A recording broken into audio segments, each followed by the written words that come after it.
Good afternoon, everybody. We're here again. Hello to England. That's interesting that you guys have joined us. It's good to have you with us, Dave. And Talofa, Samoa, Anna, I hear you're tuning in too, so that's great.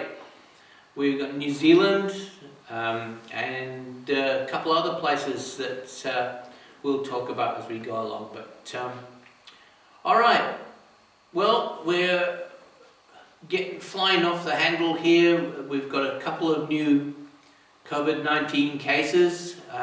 Stuff spreads like wildfire, doesn't it?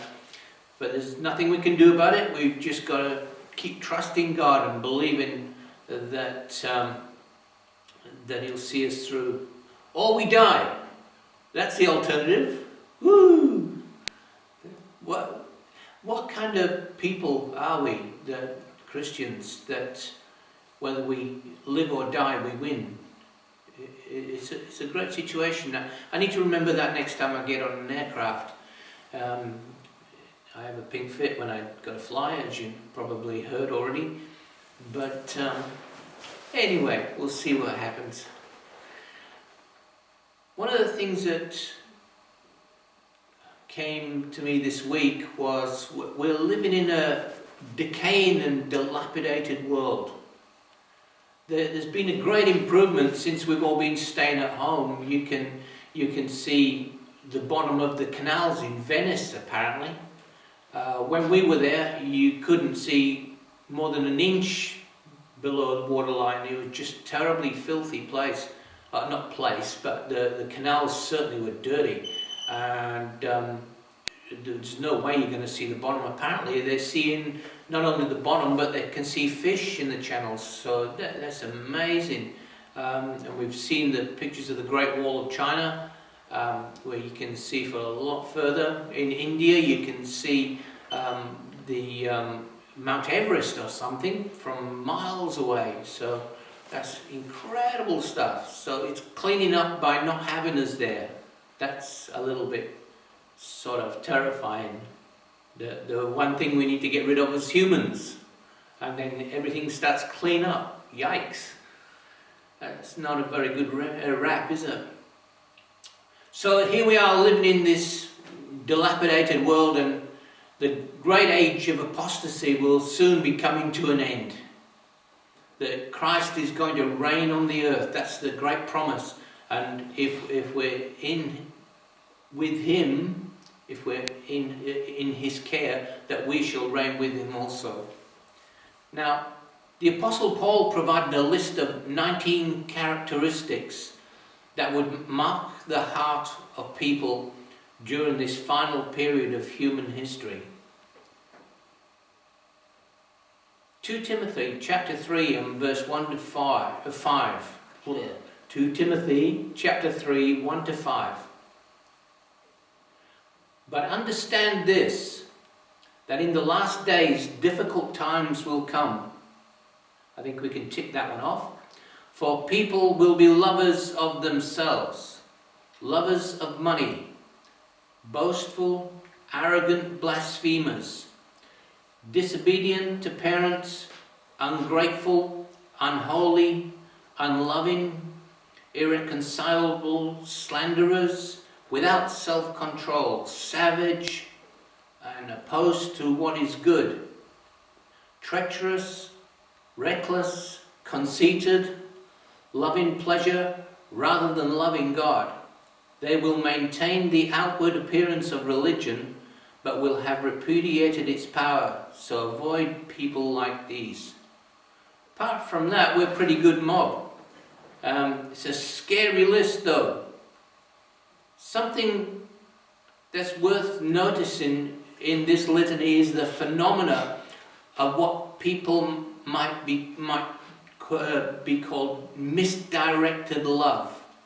People will be lovers of themselves, lovers of money, lovers of pleasure more than lovers of God, and not lovers of good. And so, loveless, self-centeredness will be the norm of the day. I don't know if one of the things that really smacked this home to me was on the news, a blind lady trying to get around the supermarket with her trolley. And they were stealing her toilet rolls out of a trolley right there in the supermarket. Stealing from a blind woman. What kind of person does that? Island Care has been broken into twice since this whole thing started. Now, these people are probably the same ones who come to us looking for a food parcel.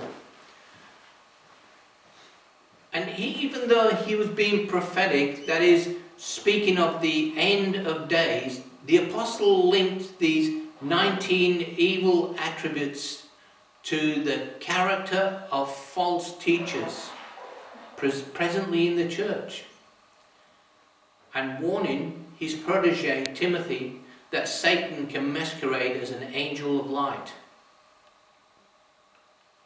2 Timothy chapter 3 and verse 5, they will maintain the outward appearance of religion, but will have repudiated its power, so avoid people like these. Matthew 24 verse 3 to 8, as he was sitting on the Mount of Olives, his disciples came to him privately and said, tell us, when will these things happen? That makes more sense. When will these things happen? And what will be the sign of your coming and of the end of the age? And Jesus answered them, watch out so that no one misleads you, for many will come in my name, saying, I am the Christ. They will mislead you. They will mislead many. That makes more sense. You will hear of wars and rumors of wars. Make sure that you are not alarmed, for this must happen. But the end is still to come. For nation will rise up in arms against nation, and kingdom against kingdom.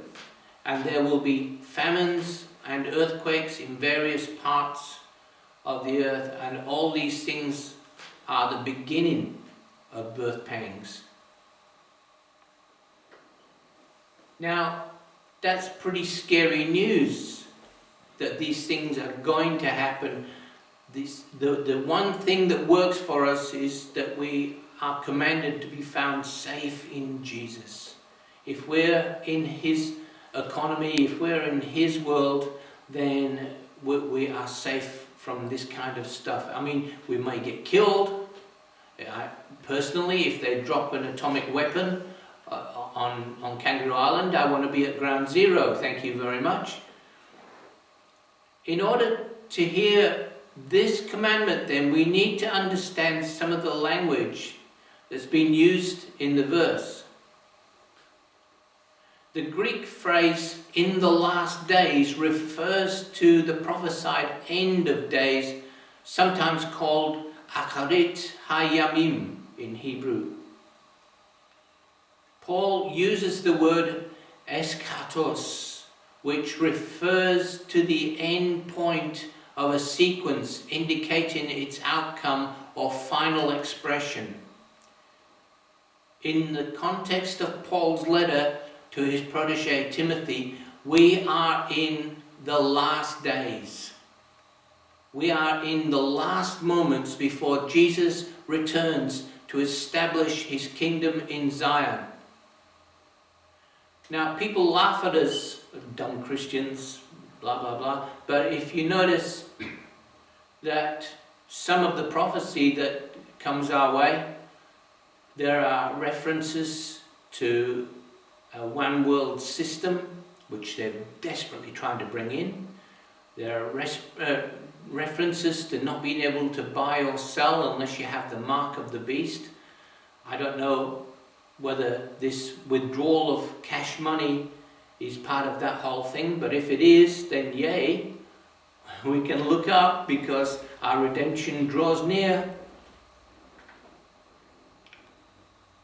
We are in the last moments then. before Jesus returns to establish his kingdom in Zion. In traditional Jewish eschatology, that eschatology is the study of the last things, human history is usually divided into three distinct epochs of 2,000 years. First is the period of Tohu, which occurred from the time of the fall of Adam until the call of Abraham. Tohu, Hebrew word, it means desert or wasteland. We find it in Genesis chapter 1. It says, and the earth was without form, void, and darkness was on the face of the deep. Tohu vavohu is where we get that from. So the second is the period of Torah, which means law, which occurred from Abraham until the time of the destruction of the second temple. And the third period is Mashiach, which refers to the time when Messiah, that's the Christ, could appear before the kingdom is established in Zion.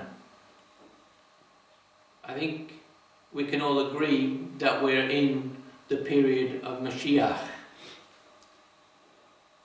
According to many of the philosophers, the time immediately preceding the appearance of Messiah will be a time of testing, a time in which the world will undergo various forms of tribulation. That's called Shevlei Mashiach, the birth pangs of Messiah, nothing but trouble.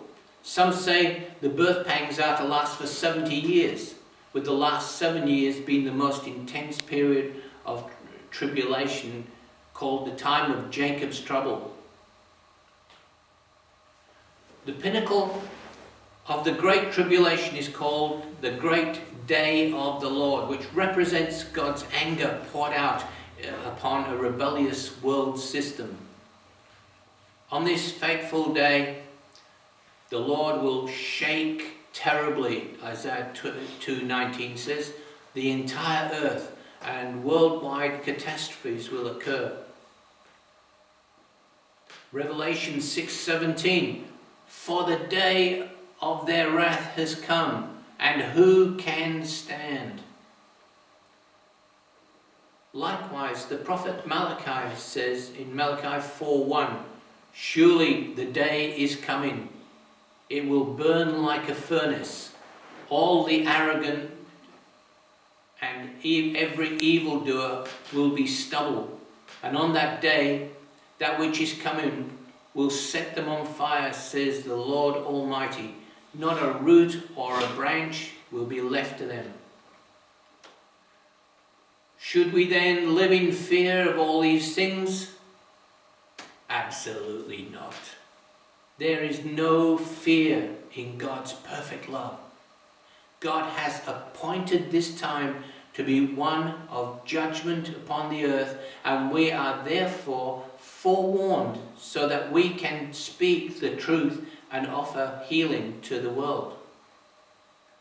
God will never leave us or forsake us. He's promised that. He will never leave us or forsake us.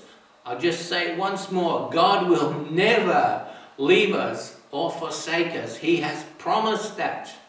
He will walk with us through the floods, the pestilences, the COVID viruses, and through the fires. Isaiah 43 verse 2 tells us that our good shepherd knows how to calm the storms around us.